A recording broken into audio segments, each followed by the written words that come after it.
produce a Carl Schmitt con el discurso rancio de Ernesto Laclau. ¿Qué nos pasa respecto de todo esto en la Argentina? Porque si no estaríamos en la estratosfera. Yo quiero hablar de mi país. Mi país es un ejemplo cabal de hiperpresidencialismo a un grado que en pocos otros lugares se encuentra con esta dimensión.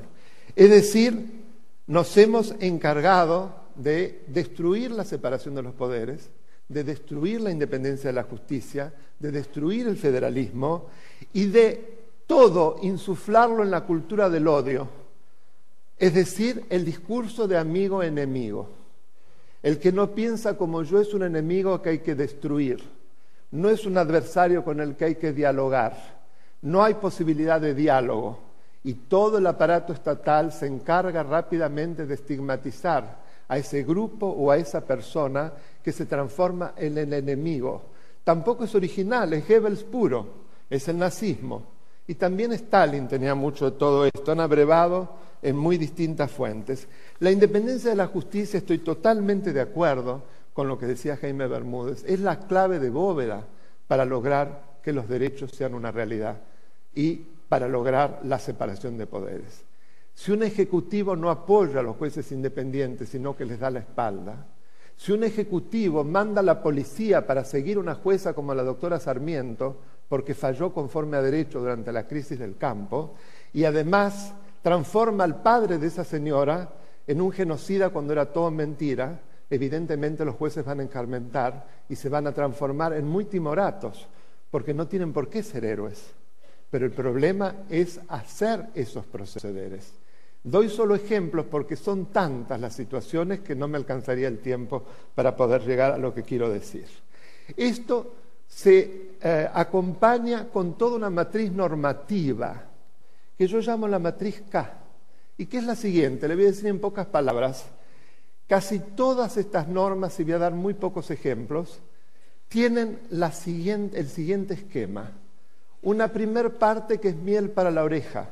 Por ejemplo, la ley de medios empieza hablando retóricamente la importancia de la libertad de expresión, el pluralismo, el posibilitar de que las pequeñas organizaciones tengan medios, el terminar con los monopolios, el imposibilitar que siga rigiendo una ley de la dictadura y después aparece el cuchillo bajo el poncho.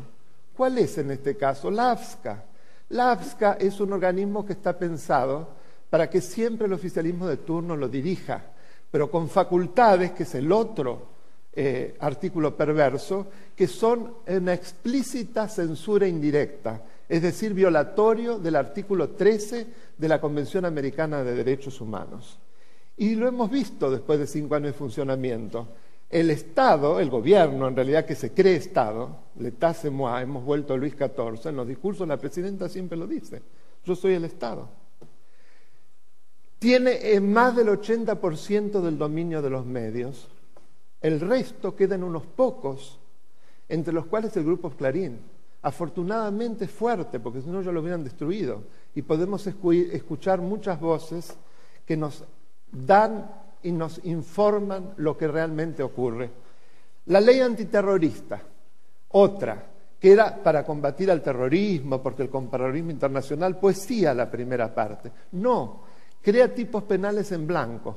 Es decir, es una estructura que viola el principio de tipificación penal y que deja en manos de la autoridad de aplicación la posibilidad de duplicar la pena de cualquier delito cuando hubo la intención de desestabilizar las instituciones democráticas. Imagínense que eso es cualquier cosa, lo que se me ocurre a mí.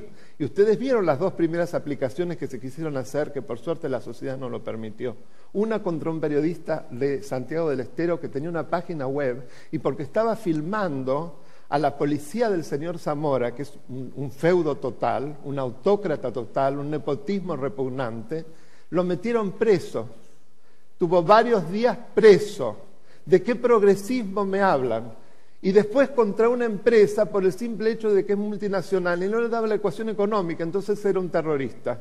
Se tuvieron que salir carpiendo para que no les pasara, ustedes se acuerdan los de Repsol, que ni las computadoras pudieron sacar. Eso pasa acá, no pasa en la Alemania nazi ni en la Unión Soviética de Stalin.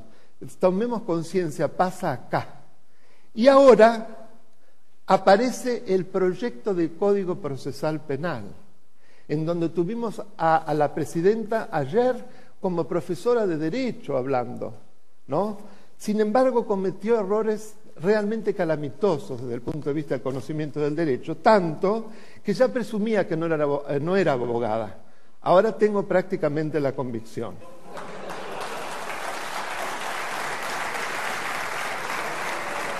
Yo quiero que me muestre el título, que no lo esconda más, lo tiene que mostrar. A mí si me dicen que no soy abogado, yo lo muestro, lo tengo colgado en mi estudio. ¿Por qué no lo muestra? Porque no sabe derecho. ¿Saben lo que dijo? Que a los extranjeros se los deporta directamente. Eso es derecho penal del enemigo, la forma más reaccionaria del derecho penal.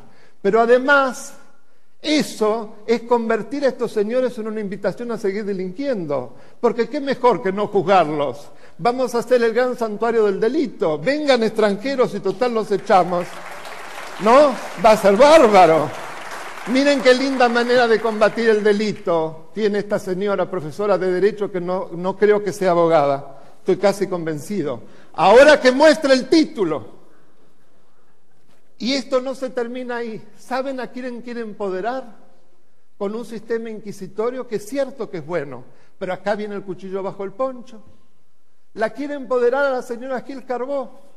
Y todavía nos cuenta la reforma del 94 cuando ella la violó todo el tiempo.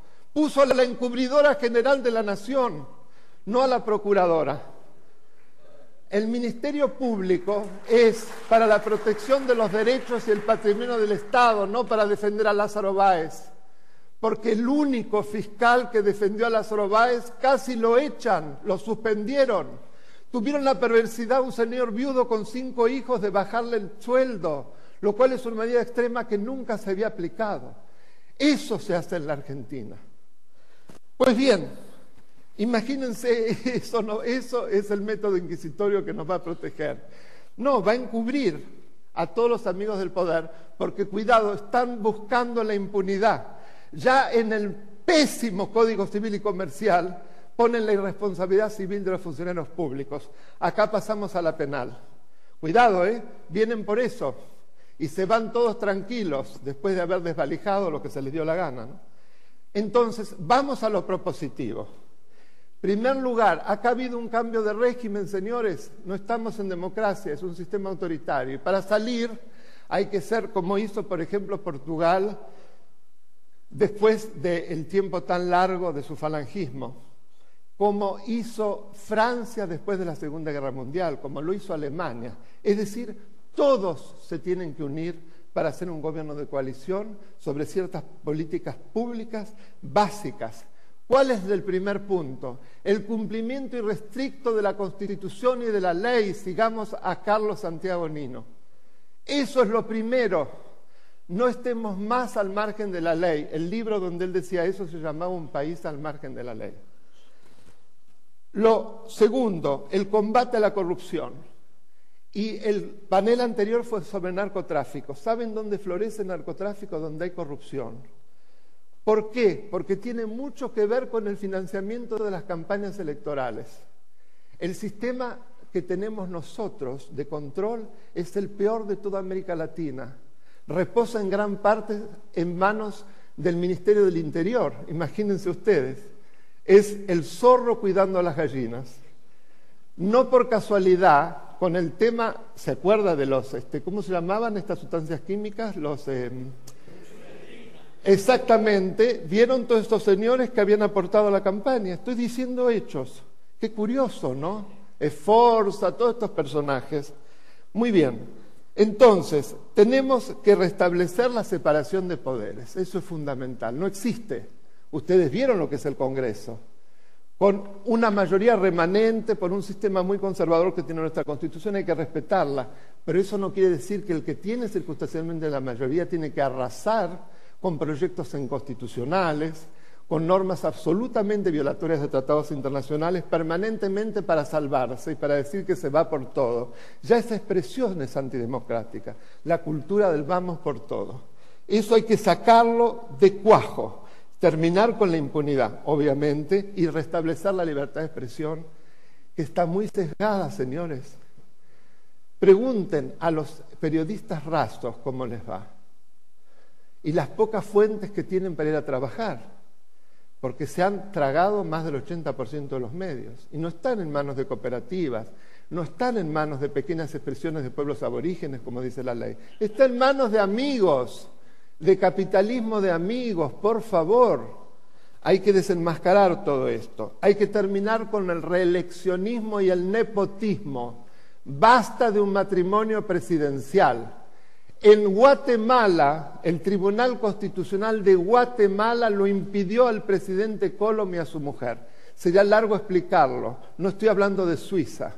Y acá se permitió, porque era la rotación indefinida, se iban a pasar la pelota uno y otro, no se dan cuenta. Ahora nos quieren poner al hijo presidencial, lo están midiendo. Y eso no lo tenemos que permitir, porque eso es la perpetuación en el ejercicio del poder, ¿o qué es sino? No a la cultura del odio y la reinserción del país en el mundo. Yo estoy avergonzado del canciller que tenemos. Es un traidor a su esencia, es un señor judío que fue a negociar con un tipo como Ahmadinejad que negaba el holocausto. ¿Dónde vieron eso? Es un ser indigno, perdónenme, lo digo como judío. Me da vergüenza que haya otro judío así. Vergüenza me da. No lo tendríamos que dejar entrar a ningún lado, a ese sátrapa que todavía nos mira de una manera sobradora. ¿Ustedes se dan cuenta lo que es ser un pueblo que sufrió 6 millones de muertos en el holocausto y este atorrante se sienta con el que lo niega? Hay que terminar con la delegación de facultades. Obviamente hay que anular el convenio con Irán. Ya termino. Y hay que remover a los jueces y fiscales que hicieron que esto fuera posible, que cajonearon las causas, que las detuvieron, que encubrieron a los amigos del poder, que saquearon la nación. Esos no pueden seguir siendo jueces, señores, por favor.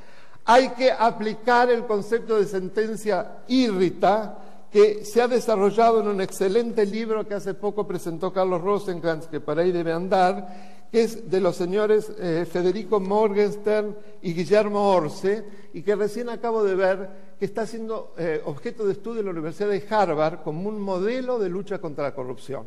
Se llama la cosa juzgada írrita. No lo puedo explicar ahora qué es. Hay que restablecer la meritocracia, hoy se habló. No son los advenedizos los que van a los puestos, son los que se los ganan con los concursos y que se pelan el traste para defendernos como servidores públicos y no llenarse los bolsillos. Creo que cuando esto ocurra vamos a tener un país distinto y yo les voy a dejar una tarea para el hogar. Hay 2 jueces que están por ser removidos, los doctores Herrero y Fernández. ¿Por qué?